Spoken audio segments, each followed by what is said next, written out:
And let us move on, get straight down to business. And our first presentation, results of the Expert Advisory Council on the Atlantic Walrus, on the problem of Pechora walruses, Margariты Leskova. Colleagues, good day.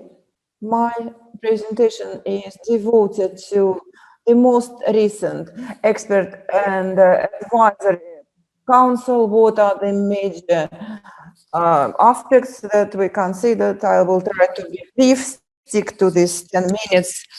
I'm Margaриты Leskovой. I'm a project coordinator on marine biodiversity conservation, Barents section of WWF in Murmansk. And for the ones who are new to our work, let me describe the council. It was established in 2009 upon WWF Russia and Marine Mammals Council, and as a platform for the open dialogue for all the stakeholders interested in walrus conservation. We are supported by our Swedish WWF Sweden. Tom Arnebom is with us. I want to express my appreciation for the support and opportunities given to us. The council aims to merge and join all the environmentalists, scientists, the ones who are concerned in walrus conservation, and oil and gas companies join us that operate in the range of Atlantic walrus. And as a part of the council, we shared data on the field work, and we engage companies, and now they perform monitoring. We have observers, marine mammal observers on the ships, and every year the companies allocate significant funds for field work. This is the result of our council operation, and last year the plan to 2024 on conservation of walruses, and this plan includes the list of all the activities.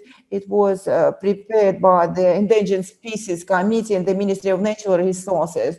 This was up to 2019, but in 2019 we had first alarms on abundance of walruses. Vyagache whole out abundance dropped. Usually it was 1,000, but it's 200, and very lean animals started to occur with nervous behavior, and some of the mammals became ignorant to the appearance of humans.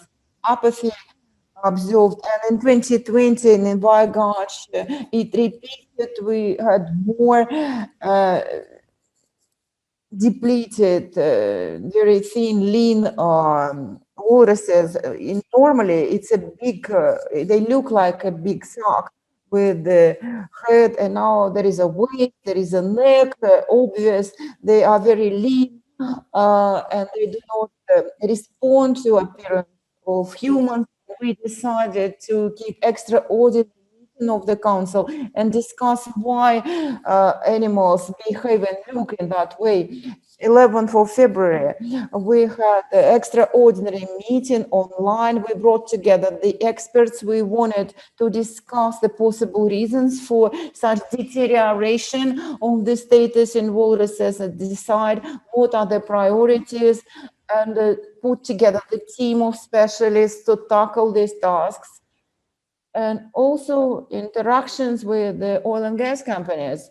This is one of the items. We considered all possible reasons for such deteriorating status, disturbances from tourism and research, disturbances from the shipping traffic, disturbances from other economic activities in the sea, depletion of the feeding resources, possible diseases, maybe epidemic that we don't know, and ice conditions as well. On two of these action items, we have confirmations that over the course of 2 recent years, these factors are really at work.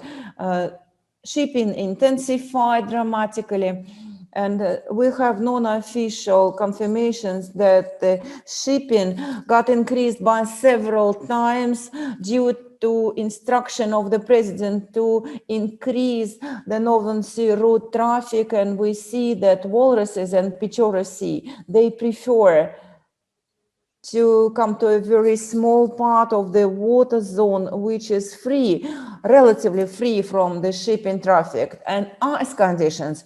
Walruses prefer medium 1-year-old ice from 70 to 120 centimeters, and such ice is scarce, and perhaps the walruses travel to the east, searching for their preferred ice, but more studies are required.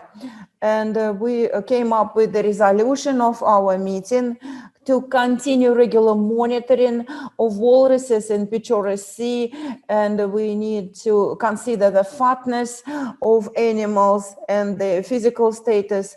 And starting from 2021, we need research to find out what are the reasons for the negative changes in the status of Pechorskih walruses group.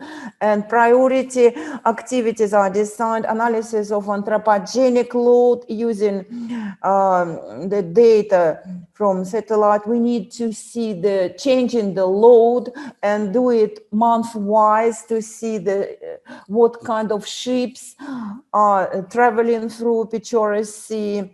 Also, we will see data on ice cover over the course of 10 recent years. The changes may be related with the timing of walruses being in the water zone, and understand the impact of absence of annual ice on formation of hollowouts, to develop one single methodology to decide, to define the fatness of animals, to come up with a comparative indicators on the leanness or fatness of animals.